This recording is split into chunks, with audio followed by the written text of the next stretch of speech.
2 Kings chapter 1. So, right after Ahab croaked, the Moabites were out and totally bailed on Israel. Then Ahaziah totally wiped out falling through his upstairs lattice in Samaria. Ouch! And got super sick. So he sent his squad and said, "Hey, head over to Ekron and ask Baal-zebub, the local god, if I'm going to bounce back or not." But an angel said, "Yo, Elijah, pop up and intercept those royal messengers and tell them, seriously? Is there no God in Israel that you got to go beg Baal-zebub in Ekron for answers? So here's the tea from the Lord. You ain't getting out of that bed. You're totally going to die." And Elijah peaced out. The messengers turned around and got back super fast. The king said, "Wait, why are you back already?" They were all, "Well, some wild prophet dude met us and said, 'Turn around and go tell the king. Why are you asking Baal-zebub instead of the God of Israel? You're not getting off that bed, you're a goner.'" Then Ahaziah said, "Okay, what did this guy even look like?" He was all rugged and hairy, rocking a leather belt like some kind of wilderness influencer. And the king goes, "Ugh, that's so Elijah the Tishbite." So Ahaziah sends a captain and 50 dudes to go get Elijah. They find him chilling on a hill, and the captain yells, "Hey, man of God." The king says, "Come down now." Elijah said, "Oh, you think I'm a man of God? Cool. Then let's see some fire rain down and toast you and your whole squad." And boom, fire from the sky. Total barbecue. So the king sends another 50 guys. This captain yells, "Yo, man of God, the king says hustle down right now." Elijah goes, "If I'm really a man of God, then let's toast round 2. And yep, fire again. Full roast mode. Then the third captain comes up, drops to his knees, and is like, "Dude, please don't fry us. I'm begging here. Me and my guys mean no harm. Our lives matter, bro." Look, those other captains got straight up toasted. But can we not? The angel said, "It's cool, Elijah. You can go with him. No worries." So Elijah climbs down the hill and heads to the king. And Elijah walks like, "So here's the word from the Lord. Because you ditched God and went chasing some bogus Ekron idol, you're not getting up from that bed. You're done, bro." And yep, Ahaziah totally died, just like God said through Elijah. Since he had no kid, his bro Jehoram took the crown in Judah's second year of Jehoshaphat's son, also named Jehoram. Confusing, right? Everything else Ahaziah did, it's totally documented in the Chronicles of the Kings of Israel. The ancient receipts are all there. 2 Kings chapter 2. So, when the Lord was about to totally take Elijah up in a gnarly whirlwind, he and Elisha were cruising out from Gilgal. Elijah said, "Hey bro, hang back here, okay? The Lord's sending me to Bethel." But Elisha was all, "As long as the Lord lives and you breathe, I'm not leaving your side, dude." So they headed to Bethel together. The prophet kids at Bethel came up to Elisha like, "Bro, did you know the Lord's totally taking your master away today?" And Elisha said, Yeah, I know, zip it already." Elijah said, "All right, man, hang back. The Lord's sending me to Jericho now." And Elisha goes, "As the Lord lives and you do too, I'm not bailing." So they hit up Jericho. The prophet bros in Jericho were all, "Hey, Elisha, the Lord's taking your guy today." And Elisha snapped back, I know. Can we not talk about it?" Elijah goes, "Okay, last stop. Hang here. The Lord's got me heading to the Jordan." And Elisha said, "Still not leaving you, man." So the duo pushed on. Meanwhile, 50 prophet dudes were watching from a distance, just vibing, as Elijah and Elisha stood at the Jordan River. Elijah took off his mantle, twisted it like a towel at a pool party, smacked the river with it, and boom! The water split and they walked across on dry land. When they got to the other side, Elijah said, "All right, ask me one last thing before I peace out." And Elisha said, I want a double dose of your spirit, like mega spiritual vibes, bro. Elijah said, dude, that's a tall order. But if you see me when I'm out of here, then yeah, you'll get it. If not, no dice. Then suddenly, whoa, a chariot of fire with blazing horses rolls in and splits them up. Elijah got scooped up in a holy twister straight to the sky. Elisha saw it all and shouted, my father, that's the chariot of Israel, man. Then he ripped his clothes in grief, hardcore prophet style. Elisha picked up Elijah's fallen mantle and walked back to the Jordan. He took the mantle and smacked the water like, where's the Lord, the God of Elijah? And the river split again. Elisha walked across, like a total spiritual legend. The prophet crew from Jericho saw the whole thing. Were all, whoa, the same spirit that was on Elijah is totally riding with Elisha now. So they bowed down like full respect. They were all, hey, want to send out 50 strong guys to look for your master? Maybe the Lord's whirlwind just tossed him onto a mountain or into a random valley. Elisha said, nah, don't bother. But they kept begging like toddlers in a candy aisle. So finally Elisha said, fine, send him. They searched for 3 days and, big surprise, no Elijah. When they came back to Jericho, Elisha said, told you dudes not to go. The men of the city came to Elisha like, okay, the location's chill, but our water is gross and the land's totally cursed. Elisha said, bring me a new bowl with salt in it. So they did. He went to the spring, tossed in the salt and said, the Lord says, these waters are healed, no more death or barren vibes. And sure enough, the water's been blessed ever since, just like Elisha said. Then Elisha was heading up to Bethel, and a bunch of punk kids came out and started mocking him. Yo, go up, Baldy. Go up, Chrome Dome. So he turned around, gave him the stink eye, and cursed him in the Lord's name. And suddenly, bam, 2 mama bears burst out of the woods and mauled 42 of those brats. Then Elisha went to Mount Carmel for a bit, and eventually cruised back to Samaria. 2 Kings chapter 3. So Jehoram, Ahab's kid, started ruling in Samaria in year 18 of Jehoshaphat's reign in Judah, and he totally ruled for 12 years. He wasn't exactly a saint, but he wasn't as gnarly as his mom and dad. He did ditch the ball statue his dad made, so props to that. But he still hung tight to Jeroboam's bogus vibes that made Israel sin. Dude just couldn't let it go. Meanwhile, Misha the Moabite king set a major sheep boss. He paid the king of Israel 100,000 lambs and rams. Fuzzy chaos. But after Ahab bit the dust, Misha said later bro, and totally rebelled. So Jehoram called up his whole Israelite squad. He sent a message to Jehoshaphat like, yo, Moab's rebelling. Want to team up and take him down? And Jehoshaphat goes, totally. I'm down. Your peeps, my peeps. Your horses, my horses. Jehoram asked, which route, bro? And Jehoshaphat answered, let's shred through the wilderness of Edom. So the kings of Israel, Judah, and Edom took off. 7 days in and whoa, no water. The armies and animals were parched. Dude. Jehoram said, dude, the Lord totally set us up.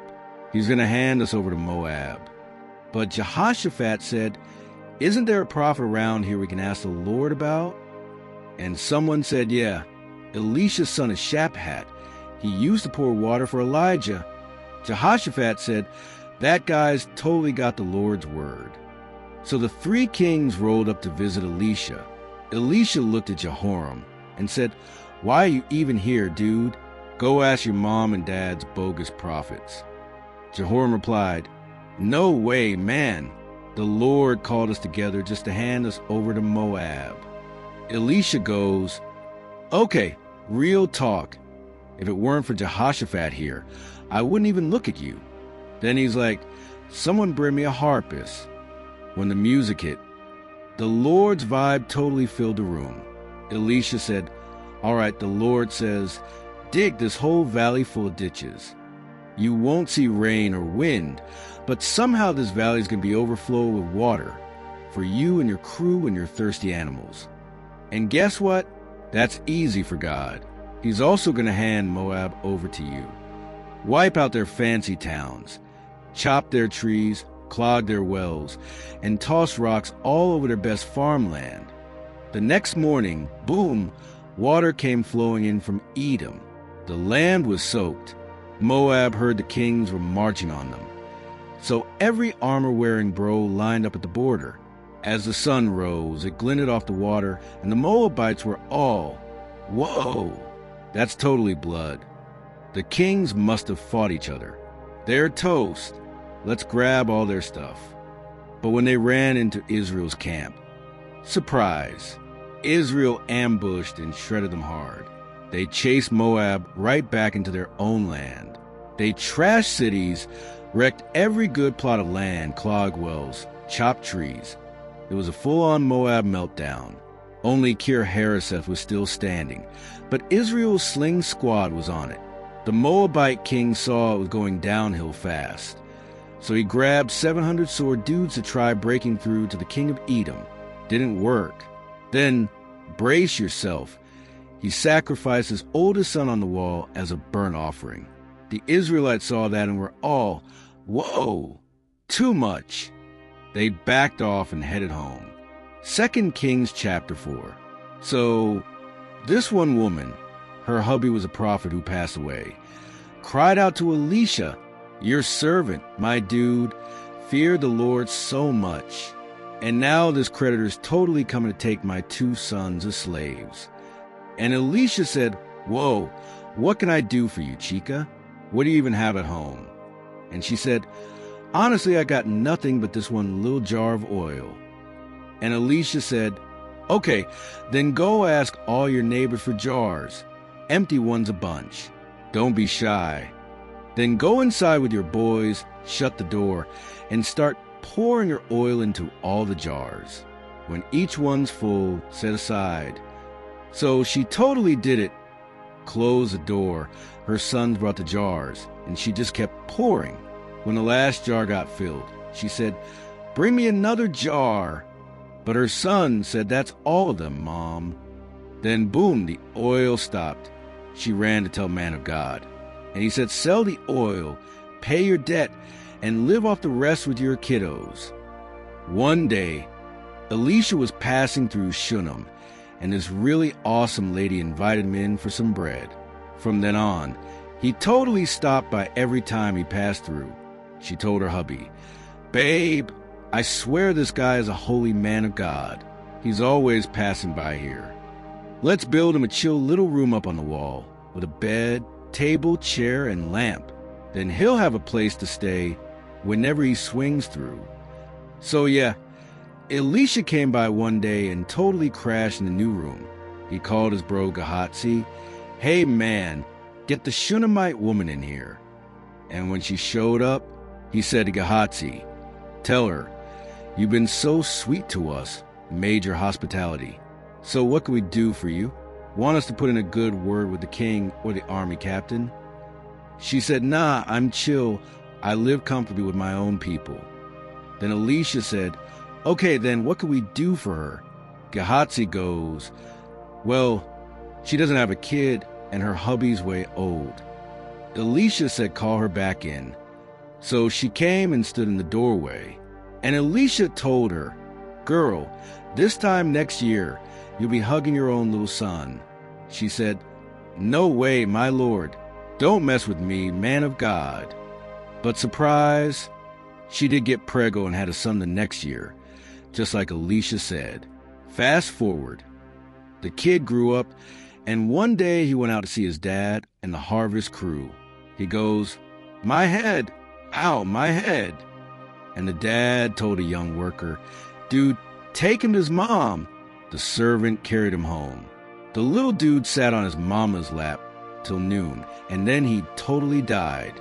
She didn't freak. She carried him upstairs, laid him on Elisha's bed, shut the door, and headed out.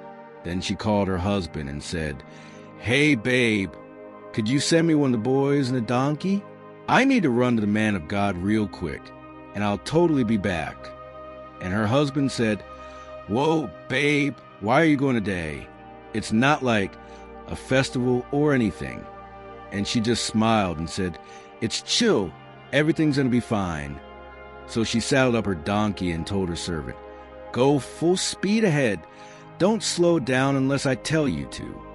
As she rolled up to Mount Carmel, Elisha saw her from a distance and said to Gehazi, Yo, that's the Shunammite chick.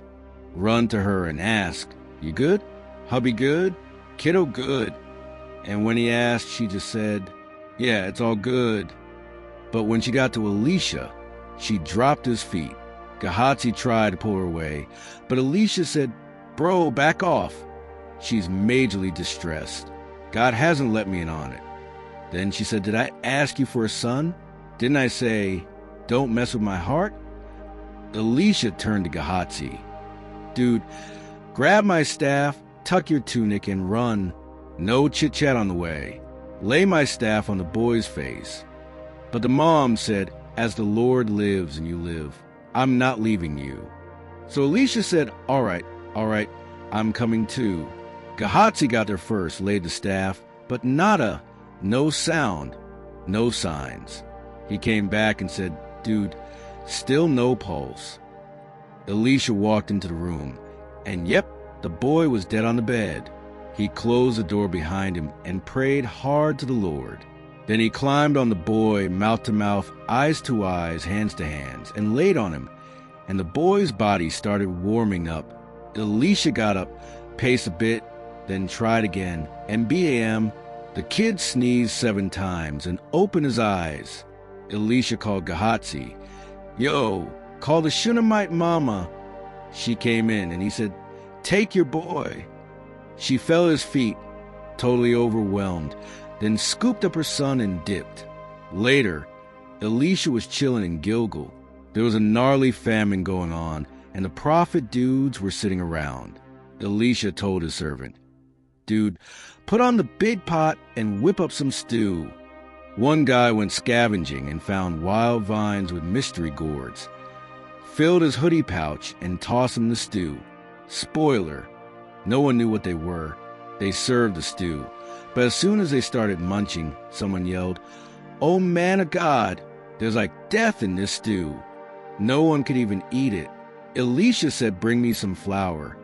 He tossed in the pot and said, All right, dish it out now, they'll be fine. And boom, no more poison vibes. Then this dude from Baal Shalisha brought Elisha a super sweet offering, 20 loaves of barley and fresh ears of corn. Elisha told his crew, Pass it around to everyone, they're going to eat. But the servant said, Wait, what? This barely feeds 10 people, let alone 100. Elisha replied, Just do it, bro. The Lord says they'll eat and still have leftovers. So he served it up, and just like Elisha said, they grubbed and had leftovers. Major miracle moment. 2 Kings chapter 5. So Naaman, said this mega boss warrior dude from Syria, super honored by the king, because God had totally used him to win battles. He was brave and gnarly, but bummer, he had gnarly skin probs, aka leprosy. One time, the Syrians went out raiding and snatched this chill little Israelite girl, who ended up working for Naaman's wife. She told her boss lady, OMG, if my master could just see the prophet in Samaria, he'd totally cure him. So word got back to Naaman. Yo, this Israelite chick says there's a dude in Samaria who can fix your skin vibes. The king of Syria said, Go, bro. I'll write the king of Israel a sweet letter. And Naaman packed heavy, 10 silver talents, 6,000 gold coins, and 10 killer outfits. He handed the letter to the king of Israel, and it was all, Hey bro, just sending Naaman your way so you can totally cure his leprosy. When the king read that, he had a full meltdown, tore his robes, and said, What the heck? Does he think I'm God or something? I can't fix this. He's totally trying to start beef. Elisha heard about the royal freakout and sent word, Dude, why are you ripping your clothes? Chill and send him to me. He's about to find out there's a real prophet in Israel. So Naaman rolled up with his horses and blinged out ride and parked outside Elisha's crib. Elisha didn't even come out. He sent messenger like, "Yo, dunk yourself in the Jordan River 7 times and you'll be totally clean." But Naaman was ticked, stormed off and shouted, "For real?" I thought he'd come out, wave his hands all dramatic, shout to his God, and BM, miracle done. Aren't the rivers in Damascus way more deluxe than this muddy Jordan? I could have just bathed at home. And he rage walked off like a diva. Then his squad caught up to him and were all, "Dude, if he asked for something epic, you'd do it, right? So why not just dunk and chill?" So Naaman finally chilled, went to the Jordan, dunked 7 times like Elisha said, and boom, skin like a baby, totally healed, no more crusty vibes. He came back to Elisha all grateful, stood in front of him and said, Okay, I get it now. There's only one God in the whole world, and he's in Israel. Please let me bless you with a little thank you gift." But Elisha just smiled and said, "As surely as the Lord lives, the one I totally vibe with, I'm not taking anything, bro." Naaman kept insisting, but Elisha said, "Nah, I'm good." Then Naaman said, "So can I snag 2 mule loads of Israel dirt? Cause from now on, I'm only making offerings to the Lord. No other bogus gods for me. Just one more thing. Please tell God to chill with me when I gotta escort my boss into the temple of Rimmon and help him bow. I'm just doing my job, not worshiping, you know?" And Elisha was all, "Go in peace, dude."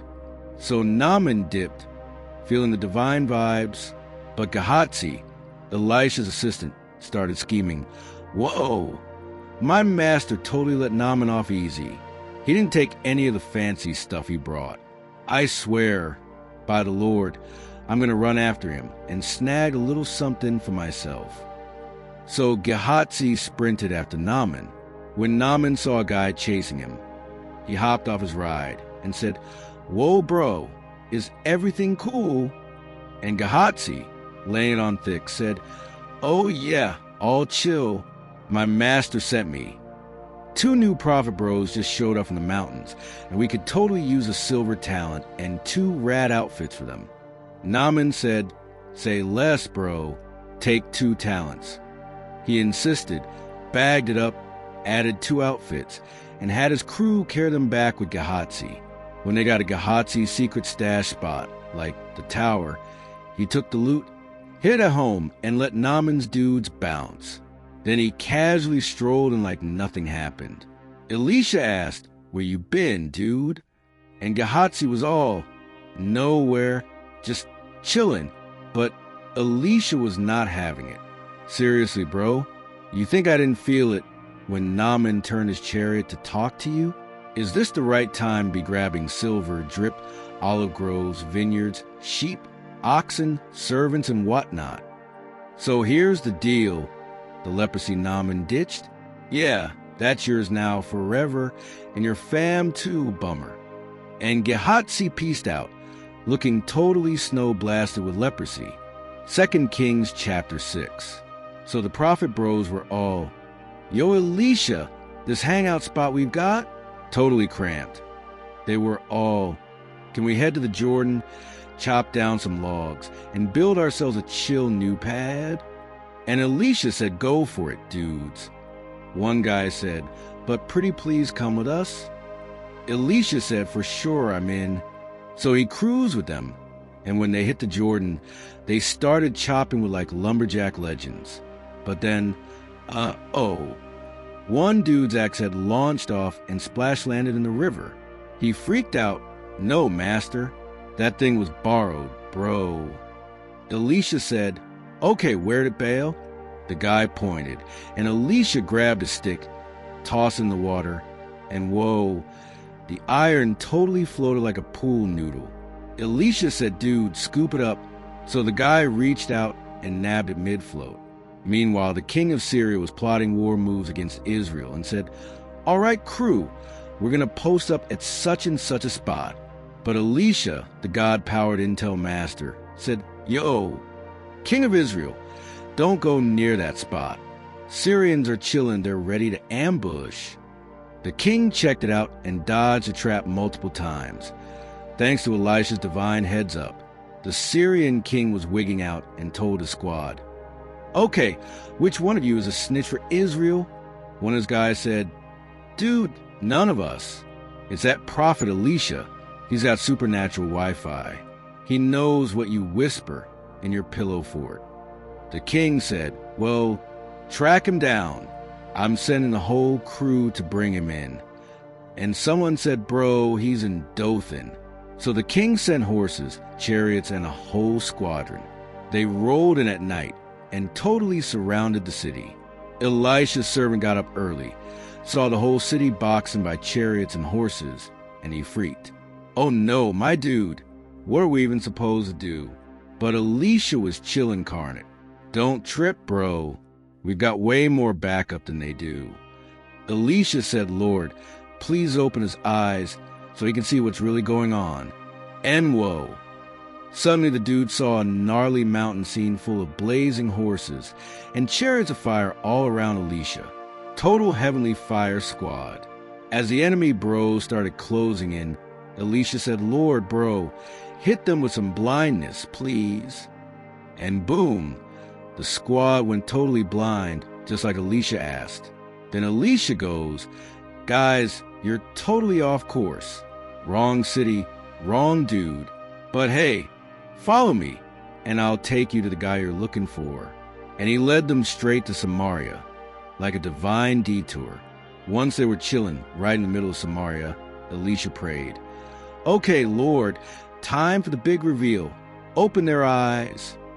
And boom, they were all, wait, what? Were surrounded. The king of Israel saw them and got hyped. He said, Dude, Elisha, should I blast him now? Now. Elisha said, Whoa, pump the brakes, my guy. You don't just whack prisoners of war, do you? Give them food and drinks. Treat them well, then send them home.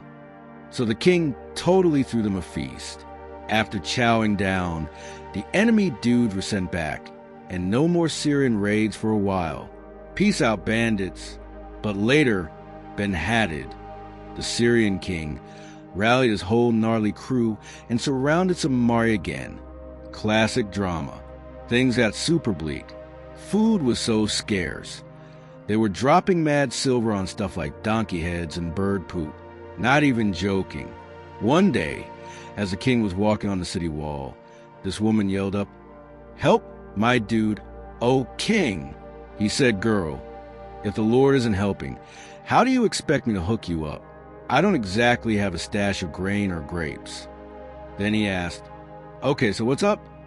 And she said, This other chick told me we should eat my son today and hers tomorrow. So we totally boiled my boy and ate him. Then I said, Okay, your turn. But she straight up ghosted me and hit her kid. When the king heard that, he tore his robes in total despair. People saw he was rocking sackcloth underneath, major mourning vibes. The king was furious. He said, May God deal with me hardcore if Elisha's head is still on his shoulders by sundown. Meanwhile, Elisha was chill at home with the elders when he said, Yo, the king just sent a hitman. When the dude shows up, bar the door. His boss isn't far behind.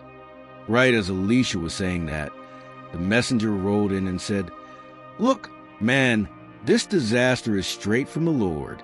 Why should I keep waiting on him? 2 Kings chapter 7. Elisha said, Okay, listen up, everybody. The Lord's saying that by this time tomorrow, you'll be snagging a bag of fine flour for just 1 shekel, and 2 bags of barley for the same price, right at the gates of Samaria. One of the king's right-hand dudes was super snarky and said, Yeah, right?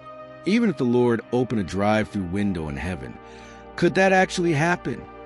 And Elisha said, Oh, you're totally going to see it, bro, but you're not getting a single bite. Meanwhile, for leopard dudes chilling at the gate were all, Why are we just sitting here waiting to croak? If we roll into the city, we'll totally starve with everyone else. But if we just chill here, we'll still die. So let's crash the Syrian camp. Maybe they'll feed us. Or worst case, we die anyway. Win-win. So at twilight, they sneak over to the edge of the Syrian camp, and whoa, it's like a total ghost town. See, the Lord had made the Syrians hear this gnarly noise, like stampeding horses and chariots and a mega army rolling in. And they were all, dude, the king of Israel must have hired the Hittite and Egyptian kings to mess us up. So the Syrians totally bailed in a panic. They ditched everything, tents, horses, supplies, and just bolted for their lives. When the leper bros strolled in, they were stoked. They hit up one tent, grabbed grub and drinks, swiped some silver, gold, and fresh threads, then hit it all like treasure hunters. Then they raided another tent and did it again. But then one of them said, "Dude, this is kind of messed up. Today's a good news kind of day and we're just hoarding it. If we keep quiet until sunrise, karma's totally gonna get us. Let's go tell the king's crew what's up." So they booked it back, hollered at the city gatekeepers, and we're all, yo. We hit up the Syrian camp and it's totally empty, like no one's there. Horses are still tied up, tents untouched. It's all just sitting there. So the gatekeepers were all, whoa, and told the royal crew what the leper said. And the king, who was freaking out in his PJs, said, "Okay, guys, let me break it down. The Syrians know we're hangry, so they totally pieced out to the bushes to hide and pounce when we come scavenging. It's totally a trap, dudes." But one of the king's bros said, "Dude, come on. Let's just send out 5 of the surviving horses. I mean, we're all basically toast anyway. Might as well go check it out." So they saddled up 2 chariots, and the king said, "All right, bros, ride out and see what's up." They followed the trail to the Jordan River, and the whole path was littered with toss gear, clothes, pots, random loot. The Syrians legit ditched everything like it was hot. The scouts came back like, "Dude, it's true." So the people straight up stormed the Syrian camp like it was Black Friday. And just like the prophet said, a bag of flour went for a shekel, and 2 bags of barley were also a shekel. Bargain central. The king had put that sassy skeptic lord in charge of the city gate. But when the crowd came rushing out, they totally trampled him like he was yesterday's scroll. And just like Elisha had prophesied, the exact food prices came true at the gate of Samaria. And that lord said, "Ugh," as if the Lord could open sky windows and make this happen.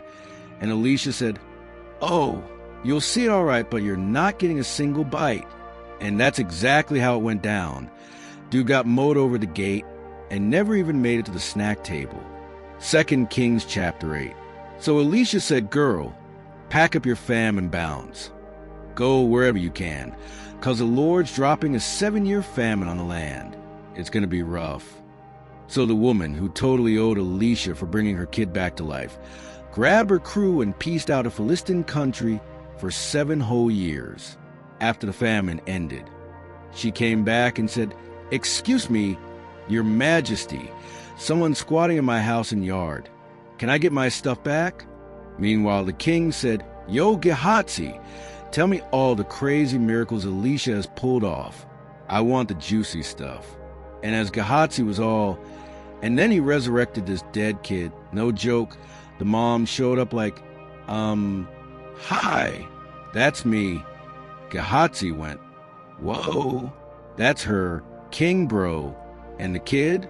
"Yep, back from the grave." So the king asked her what went down, and she totally confirmed it. Then he told one of his officers, "Give this lady back everything she owned, including all the harvest she missed since she bailed." Later, Elisha cruised into Damascus, and Ben-Hadad, the Syrian king, was feeling majorly under the weather. Somebody told the king, "The man of God just pulled into town." So Ben-Hadad said to Hazael, "Dude, take some sweet gifts and ask Elisha if I'm going to pull through this flu or whatever this is. Hazael rolled up with the whole mall, 40 camels packed with goodies. He said, "Yo, Elisha ben Hadad, your spiritual son, sent me. He's asking, am I going to make it?" Elisha said, "You can totally tell him he'll recover, but plot twist, the Lord showed me he's going to die." Then Elisha locked eyes with Hazael in an intense, awkward stare until Hazael got majorly uncomfortable, and Elisha just started crying. Hazael said, "Dude, why are you crying?" And Elisha said, "Because I've seen the nightmare you're going to unleash on Israel. Burning down fortresses, slicing up soldiers, straight up murdering babies and pregnant women. It's brutal, man." Hazael said, "Dude, what am I, a psycho dog? No way I'd ever do that." And Elisha said, "Bro, the Lord already showed me. You're going to be king of Syria." So Hazael peaced out, went back to Ben-Hadad. And the king said, "So what did Elisha say?" And Hazael said, "Oh, he said you'll totally recover." Yikes. So the next day, Hazael soaked a thick cloth in water and totally smothered the king with it. Yikes. Ben-Hadad was toast, and boom, Hazael snagged the crown. Meanwhile, over in Israel during King Joram's 5th year, he's Ahab's kid, Jehoshaphat was still vibing in Judah, but his son Jehoram started ruling too. Jehoram was 32 when he took the throne, and he ruled Jerusalem for 8 wild years. But bummer, he totally followed in the footsteps of those gnarly kings of Israel. He married Ahab's daughter and did all sorts of stuff that seriously ticked off the Lord. Still, the Lord didn't wipe out Judah, cause he'd made this major promise to David, to always keep a lamp lit for his crew. Around this time, Edom totally ghosted Judah's control and crowned their own king, Drama-Lama. So Joram rallied his chariots and did a surprise night raid on Zer, where he fought off the Edomites who surrounded him. He crushed their commanders, but the rest of the peeps pieced out back to their tents. And yeah, Edom stayed rebellious from then on. Oh, and Libnah? They dipped too, same vibe. You want the rest of Joram's wild tales? They're totally written in the Chronicles of the Kings of Judah.